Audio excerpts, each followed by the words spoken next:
India is a place that everyone knows about, so how do so many people not see that it's moments away from global dominance? I can't really blame people for not seeing this coming. It's easy to fall under India's spell. It's home to Bollywood, which these days sells way more movie tickets than Hollywood. It's also home to one of the wonders of the world, the Taj Mahal, and gave the world chess, spices like cinnamon and turmeric, and is also the birthplace of yoga, which has been great for my back. And we can't forget that India is part of one of the biggest sports rivalries in the world. I know here in the United States we have big matchups, but India versus Pakistan for cricket is globally a very big deal. And if you ever get a chance to attend a traditional Indian wedding, do it. They are full of color and excitement, just like the country itself. See, it's pretty easy to fall under the spell. Now, I know I'm a little biased given that's where my ancestors are from, but objectively there's a lot of cool things over there. So here's what a lot of people miss. India is about to jump up in the world economy rankings. At the very least, become more valuable on a global scale, which is good for everyone involved. There's a lot of reasons for this, but the secret sauce that India has that basically no other country on earth has is its population. They are young, motivated, and growing. This is an underdog story, and the world loves that. I love that. Of course, that's just my opinion, and nothing in this video is financial advice, because I'm certainly not a financial expert of any kind, but I am going to back up my claim with analysis from actual experts, factual data, and I'll provide you some ways that investors here in the United States can consider if they want to make a bet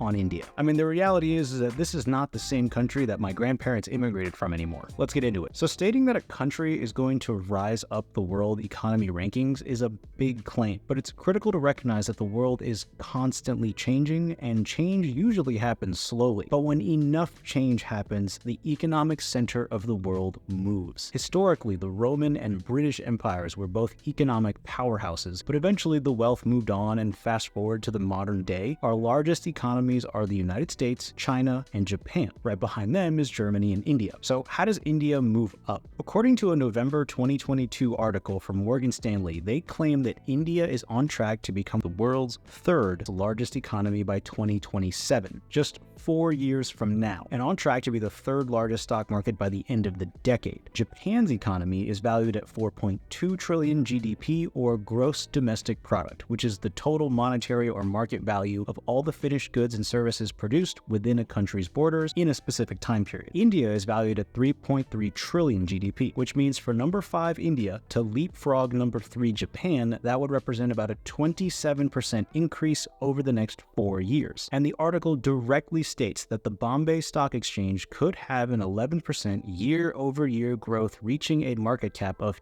$10 trillion in the next decade. Now, for context, this isn't some faceless TikTok account or talking head on YouTube saying this. This is coming from Morgan Stanley, a company that has over $1 trillion in total assets, not to be taken lightly. Now, I encourage everyone to read the full article, but I'll highlight the parts that stood out. The article mentions something called global offshoring. That basically means companies have been giving people overseas jobs like software development and customer service, and India has been a place for companies to go to for their needs since the early days of the internet. Global trends suggest this will continue as we all get more comfortable working from home and work from India. In addition, India is going to be making a lot more stuff. The article states India is poised to become the factory of the world. This is due to corporate tax cuts, investment incentives, and infrastructure spending. So basically, the Indian government is making it really attractive for companies to do business in India. But the really interesting part about India's future is the fact that it has one of the largest populations on the planet, around 1.4 billion people. And it also has one of the youngest populations on the planet as well. According to worldometer.com, India's median age sits at 28.2 years old. Compare this to other top economies. We can see that this is much younger. We've all heard someone in our life say how they find technology difficult, and it's usually somebody in one of the older generations. I totally understand why this is the case. Technology has come a long way and is always changing, and even with user interface improvements, it's not always the easiest thing to use. A 28-year-old is going to see technology differently than someone who is 38, and their perspective they have is significantly different than someone in their 40s and 50s. India's population, for the most part, has grown up as the internet matured, and they seem to be much more on board with adopting new technology. This is one reason why India's economy is going digital so fast through a national identification program, which is part of something larger called India Stack. This is a decentralized public utility offering a low-cost, comprehensive digital identity,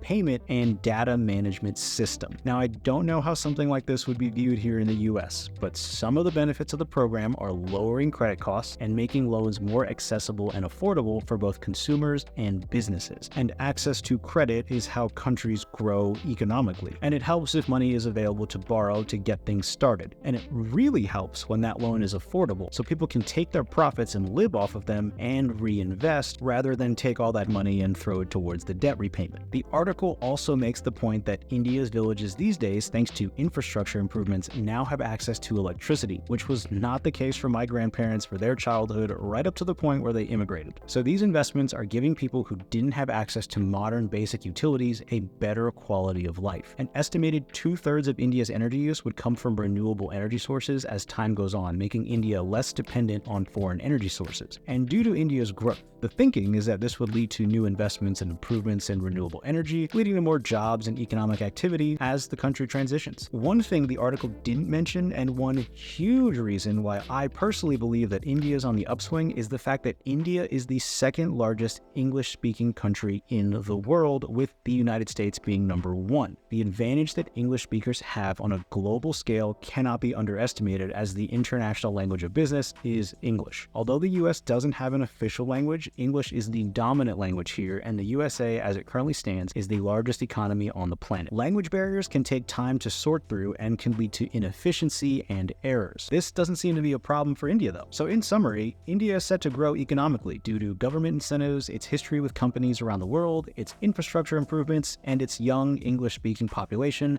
that's willing to transition to a new digital economy and capitalize on the advantages that that provides. Of course, that's not a guarantee that India will come out on top though, but it is a list of reasons why things are looking good for the future of India. So what should we as investors look into to capitalize on India's future growth if we're willing to take that risk? So since most people that watch this channel are US based, it's probably not feasible for most of us to fly over to India and start a business. That would probably require a lot of paperwork. And giving your money to someone to invest for you directly in India sounds sketchy, so that's not an option either. We could also consider trading our US dollars for Indian rupees, but I'm not too thrilled by that given how valuable the US dollar is globally, although I admit this can change pretty quickly. Even with that said, this leads us to the Indian stock market. The best way that I've come across to investing in companies based in India is through ETFs. Exchange-traded funds are baskets of stocks that you can buy and give you exposure to everything that fund owns. So some ETFs for exposure to the Indian markets that a US investor could invest in right now are on your screen. But before we get carried away, we have to remember that India is a developing market. We do have to consider some things before we put money into these investments. 3 things to consider are fees, returns, and liquidity, or how expensive it is to own the ETF, how much money the ETF made, and how easy it is to buy and sell the ETF. Of this list, according to Investopedia, the lowest fee ETF is FLIN, or the Franklin FTSE India ETF. The best 1-year return was with the ETF INCO, or the Columbia India Consumer ETF, and the most liquid ETF was the INDA, or the iShares MSCI India ETF. Good news, all the ETFs mentioned are trading on Webull, so if you're considering starting a side portfolio or just looking for a new platform to invest with, consider signing up. They're offering a promotion and giving away free stocks if you use the link down below to sign up and meet the requirements. I do get a small kickback when you sign up, so thank you for your support, and I hope you enjoy your free money. Remember, this is just data, and this may or may not change your long-term investing plans. I'm not a financial advisor, but for me personally, this new info on India hasn't changed my investing strategy. That's because I still think increasing my income and decreasing my spending and paying down debt is still the best thing I could do at this moment. But maybe in the future, after more research and after I get some things taken care of, yeah, India is definitely on my investing radar. I'm curious to know what you're planning on doing, so let me know in the comments section down below. If you found the video valuable, click that like button. It really helps the channel. Subscribe for more content, and I'll see you in the next video. Have a good one.